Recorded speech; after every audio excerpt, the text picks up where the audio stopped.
بسم اللہ الرحمن الرحیم اعوذ باللہ من الشیطان اللعین الرجیم بسم اللہ الرحمن الرحیم قال اللہ عز وجل قد افلح من زکاہا وقد خاب من دساہا۔ عزیزان گرامی، انسان کی زندگی اور اس کے باطن کے تہذیب اور تصفیے کے لیے، صفائی کے لیے، پاکیزگی کے لیے ہمیشہ ہاتھ میں جھاڑو لے کے کھڑا ہونا پڑتا ہے۔ بعض ایسے افعال کا ارتکاب کرتے ہیں جن کی عاقبت کے بارے میں، جن کی روح پر اثرات کے بارے میں، زندگی پر اثرات کے بارے میں ہم بالکل بے خبر ہو۔ جو برائیاں انسان کو تباہ کر دیتی ہیں وہ کسی مومن انسان کی عزت، آبرو، حیثیت، معاشرتی مقام اور لوگوں کے سامنے اس کے احترام سے کھیلنا۔ بہت ساری چیزیں میرے سامنے ہیں، میری بہت ساری چیزیں آپ کے سامنے ہیں۔ آپ بھی مومن ہیں، میں بھی مومن ہوں۔ اگر میں نے آپ کی ایک برائی کسی اور فرد کے سامنے بیان کر دی تو آپ کی عزت میں نے پامال کی، آپ کی آبرو میں نے ختم کر دی۔ روزوں شب ہم ان بیماریوں میں مبتلا رہتے ہیں، خصوصاً سوشل میڈیا کے اس ایج میں۔ سنے بغیر، سوچے بغیر، دیکھے بغیر ایک بات ذہن میں آئی، فوراً لکھ دیا۔ کوئی برائی ہم تک پہنچی، ہم نے فوراً دوسروں تک اس کو منتقل کر دیا، ری سینڈ کر دیا، یہ سوچے بغیر یہ جو میں برائی بیان کر رہا ہوں، یہ جو میں کسی کا عیب تلاش کر کے دوسروں تک پہنچا رہا ہوں، کیا اس کی اجازت مجھے شریعت نے دیا ہے؟ کیا اس کا منفی اثر میری روح پر نہیں ہوگا؟ محجت البیضاء کی حدیث ہے، رسول اللہ صلی اللہ علیہ وآلہ وسلم نے فرمایا کہ ان الدرہم یصیبہ الرجل من الربا، جب ایک شخص ایک درہم ربا سے کماتا ہے، سود سے کماتا ہے، اعظم عند اللہ فی الخطیئہ، برائی کے حوالے سے، خطا کے حوالے سے، اس کی گندگی کے حوالے سے اللہ کی بارگاہ میں یہ ایک درہم جو انسان نے ربا سے کمایا ہے، سود سے کمایا ہے، سودی کاروبار سے کمایا ہے، یہ زیادہ برا ہے 36 بار زنا کرنے سے۔ فرمایا کہ اگر ایک شخص 36 بار زنا کرے تو اس 36 بار زنا سے ایک درہم سود کے ذریعے سے کمانا زیادہ برا ہے۔ اور اگلا جملہ ہوش اڑا دینے کے لیے کافی ہے۔ فرمایا سے زیادہ بدترین ربا کیا ہے، سب سے بری ربا کیا ہے، سب سے زیادہ سود خوری کیا ہے؟ ارض الرجل المسلم، کسی مسلمان مؤمن بھائی کی عزت پامال کرنا، اس کی حرمت پامال کرنا، دوسروں کے سامنے اس کو بے عزت کرنا۔ اب آپ اندازہ لگا سکتے ہیں کہ اللہ کی نگاہ میں ایک بندے مؤمن کی عزت و آبرو کو پامال کرنا کتنا بڑا گناہ ہے کہ ایک دن غالباً رسول کریم سے بھی روایت ہے اور ائمہ اطہار سے بھی کہ آپ نے کعبۃ اللہ کو مخاطب کر کے یہ فرمایا کہ اے کعبہ تو کتنا عظیم ہے، تیری عزت کتنی بڑی ہے، تیری توقیر کتنی بڑی ہے، لیکن یاد رکھ ایک مومن کی عزت تجھ سے زیادہ فوقیت رکھتی ہے۔ ایک مومن کی عزت اگر پامال کر دی جائے تو وہ تجھے ڈھانے سے زیادہ بڑا جرم ہے۔ اندازہ اس کے پیٹھ پیچھے بات کرنا کتنا عظیم گناہ ہے۔ جابر بن عبداللہ انصاری اور ابو سعید خدری دونوں رسول اللہ صلی اللہ علیہ وآلہ وسلم سے کشف الریبہ کی حدیث میں نقل فرماتے ہیں، کہتے ہیں کہ رسول کریم نے فرمایا کہ ایاکم والغیبہ، خبردار خبردار خبردار، کبھی غیبت کے قریب بھی نہ جانا۔ فَإِنَّ الْغِیبَةَ أَشَدُّ مِنَ الزِّنَا، غیبت زنا سے زیادہ شدید گناہ ہے، زنا سے زیادہ شدید گناہ ہے۔ زنا فیتوب، اس لیے کہ ہو سکتا ہے ایک فرد، ایک انسان، ایک مرد زنا کا گناہ انجام دے اور اس کے بعد وہ توبہ کرے، اور اگر توبہ کرے فیتوب اللہ علیہ، صدق دل سے توبہ کرے تو اللہ بھی اس کے گناہ کو بخش دے۔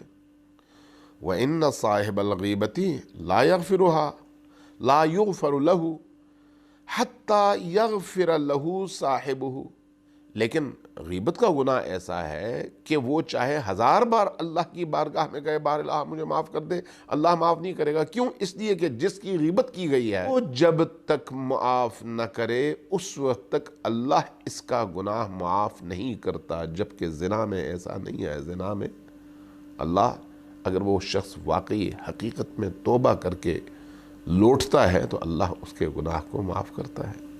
امام صادق علیہ السلام نے ایک عجیب جملہ فرمایا کہ الغیبت حرام علی کل مسلم، غیبت حرام ہے تمام مسلمانوں پر، وَإِنَّهَا لَتَأْكُلُ الْمُحْسَنَاتِ، اس لیے کہ یہ جو غیبت ہے یہ انسان کی نیکیوں کو ہڑپ کر لیتی ہے، کھا جاتی ہے، کما تأکل النار الحطب، جس طرح سے آگ لکڑی کو جلا کر ختم کر دیتی ہے، راکھ بنا دیتی ہے۔ یہ انسان کی زندگی میں یہ غیبت بہت زیادہ گہرے اثرات کا حامل گناہ ہے۔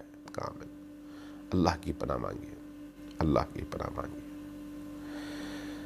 رسول اللہ صلی اللہ علیہ وآلہ وسلم نے فرمایا کہ یؤتی احدکم یوم القیامہ فیوقف بین یدی اللہ تعالی ویدفع الیہ کتابہ فلا یری حسناتہ فیقول الہی لیس ھذا کتابی فإنی لا ارى فیہ طاعتی فیقول له ان ربک لا یضل ولا ینسى وذهب عملک باغتیاب الناس ثم یؤتی بآخر ویدفع الیہ کتابہ فیری فیہ طاعات کثیرہ فیقول الہی ما ھذا کتابی فإنی ما عملت هذه الطاعات فیقول له ان فلانا اغتابک فدفعت حسناته الیک۔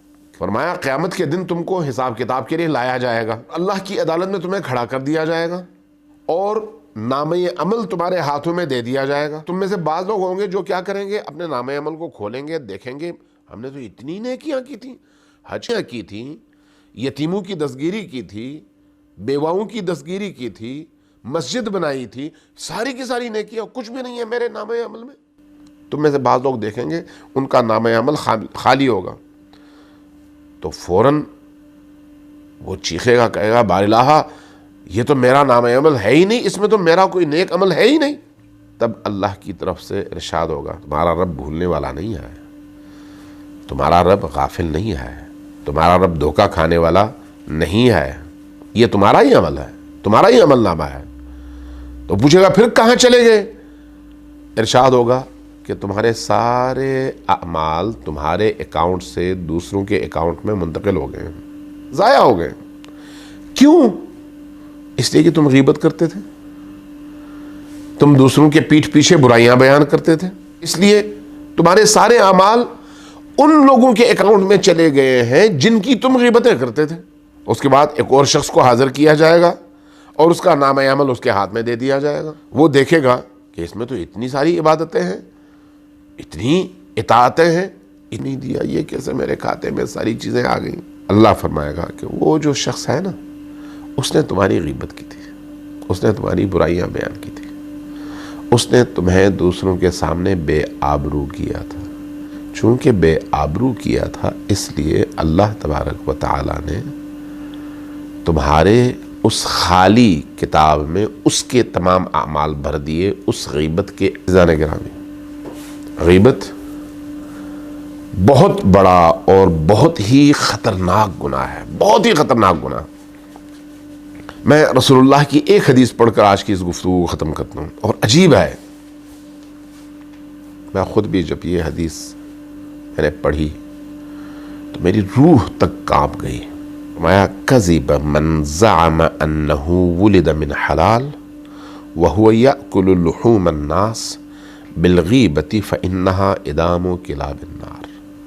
فرمایا جھوٹا ہے وہ شخص جو یہ سمجھتا ہے کہ وہ حلال زادہ ہے، جھوٹا ہے وہ شخص جو یہ سمجھتا ہے کہ وہ حلال زادہ ہے، جبکہ وہ یأکل لحوم الناس بالغیبہ، جبکہ وہ دوسروں کی غیبت کر کے ان کا گوشت کھاتا ہے۔ فإنها ادام کلاب النار، یہ جو غیبت ہے یہ تو جہنم کے کتوں کی خوراک ہے۔ تو اس حدیث نے ہمیں 2-3 چیزیں بتائیں. ایک یہ کہ جو غیبت کرنے والا ہے وہ جہنم کا کتا ہے، اور غیبت جہنم کے کتے کی غذا ہے. 2 باتیں ہوئی. اور تیسری چیز، غیبت کرنے والا اگر خود کو حلال زادہ سمجھتا ہے تو اپنی یہ غلط فہمی دور کرے، اس لیے کہ حلال زادہ کبھی بھی غیبت نہیں کرتا. تعالیٰ اس عظیم گناہ سے اور اس طرح کے دیگر تمام عظیم گناہوں سے ہم سب کو محفوظ رکھے اور ہماری خطاؤں سے درگزر فرمائے. والسلام علیکم ورحمۃ اللہ وبرکاتہ.